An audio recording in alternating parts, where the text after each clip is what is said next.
Returning back to work in August 2020 last year has been a mixed bag of emotions.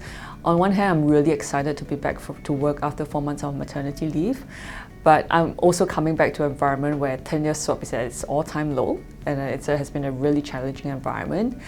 And I know that it's really going to be a completely different market from where I have left. So it's really a mixed bag of emotions for me. I strongly believe you cannot change a highly stressful event, but you can change the way you react and respond to it. And that's exactly what I did. In such challenging environment, I actually focus on the client. It's important not just to print new trades with the clients, but it's also important to actually help them to ride out this adverse market situation together.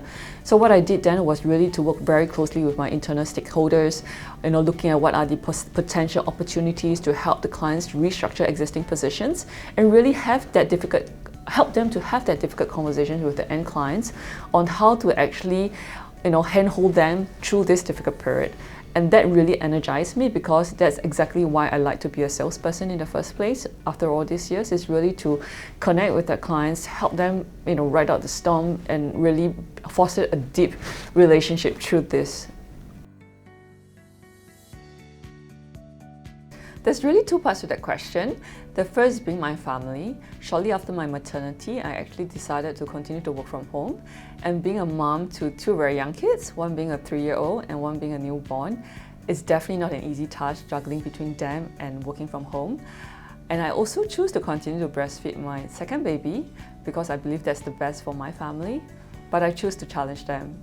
And the second part to that is really the desk resources.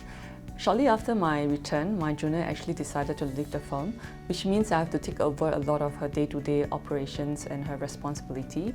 So I really have to look into the daily tasks and see how I can automate them and to really streamline the processes so that I can still have the time to actually engage clients, talk about potential investment opportunities, and be visible to them. I choose to challenge them.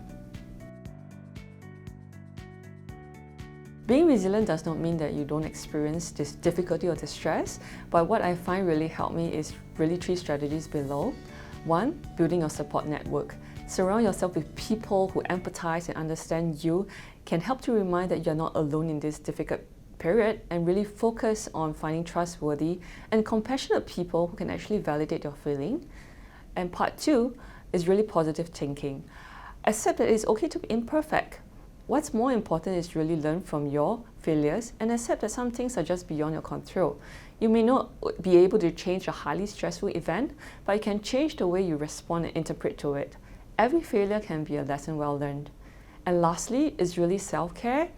Juggling 2 kids while working from home can be actually quite stressful and challenging at times, but I always remind myself that I need my me time, whether it means just stepping out to grab a coffee for 15 minutes to really reconnect with my thoughts and my emotions has helped me a lot to get through during this difficult period of time, and you can do wonder to recharge you. I highly recommend that. Your thoughts become what you are.